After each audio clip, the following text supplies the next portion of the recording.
Hello, I am Joshua Grabert with Liberty University, and this is the final presentation for BUSI 343 DO1 on Case Study 2, Picasso Company's HR Manager. Next slide. Picasso Company's paint gum factory is a factory that includes 3 different shifts of machinists.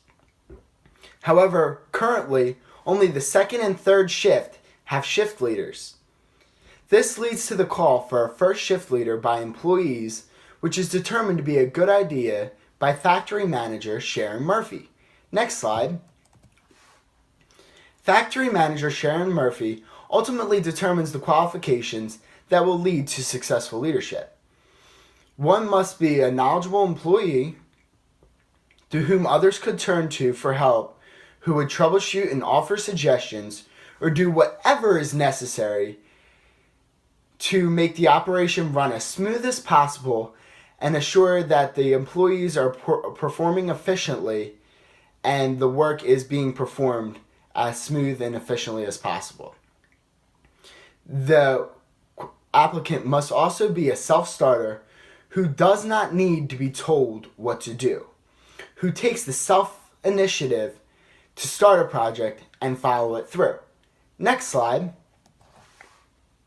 The primary qualifications are based upon being a self-starter and a hard-working leader. This is necessary as the shift leader is the one who will motivate employees to succeed. Motivation is key in factory work as well as many other corporations, as that is what determines the effort and the work that the employees produce. The characteristics of being a self-starter and being one others can turn to is also vital to the success of the organization, as this is a major aspect of confidence management, as the shift leader must also act as a confidence manager. The shift leader must also be based upon servant leadership. Servant leadership is defined through the work of Jesus Christ, who was the ultimate servant leader, and is explained in Mark 10:45, which states, "For the Son of Man came not to be served, but to serve, and to give his life as a ransom for many." Next slide. The 2 primary applicants for this position include Robert Elder and Mary Younger. Robert Elder is a machinist first class with a seniority date of March 10, 1987. He was a previous shift leader for second and third shift for 5 years, however decided to move to the first shift in order to have more time to spend with his family. While Robert Elder was shift leader, there were some concerns about flexibility and communication. And he's also not shown the strongest performance in interpersonal skills and initiatives as the manager would like him to. Mary Younger, on the other hand, is a machinist second class with a seniority date of July 6, 1991. She has been qualified to be a first-class machinist for a while, but never had the opportunity due to no vacancy being for that position. She has shown a much stronger performance in interpersonal skills and communication, and also better meets the qualifications for this position than Robert Elder. Next slide. So Mary Younger was ultimately selected as quoted for having the edge in interpersonal skills, communication skills, initiative, and attitude, as well as being more approachable. Both seniority and ability to meet the qualifications were considered, with a higher focus being placed upon interpersonal skills and ability to meet the key qualifications, as that is what it will take to successfully fulfill this position. Next slide.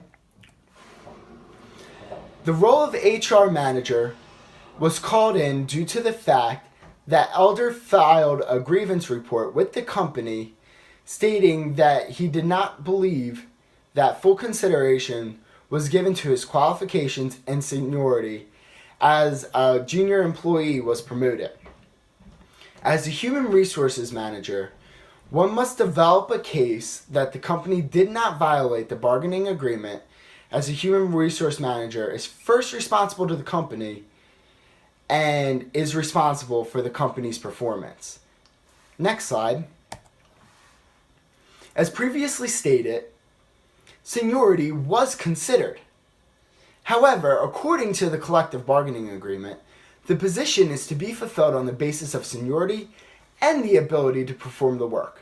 Seniority is no replacement for ability to perform the work, as performance is what will lead to success. Therefore, the collective bargaining agreement was not violated in the selection of Mary Younger. Next slide. So the plan of action, if as HR manager I am successful, as I should be, based upon the collective bargaining agreement and based upon employment law, the primary action would be first to integrate Mary Younger into her new position.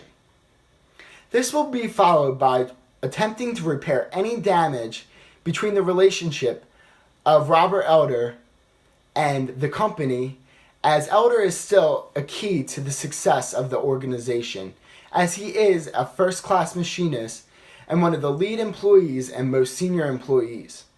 Next slide. So in all, the proper decision was made to promote Mary Younger to the position of first shift leader over Robert Elder. No grievances or wrongdoing were conducted in this decision, as it must be based upon seniority, but also based upon the ability to perform the available work. Younger was much more ready to perform the available work compared to Elder. Thank you for listening to my presentation, and I hope you all have a wonderful day. Thank you.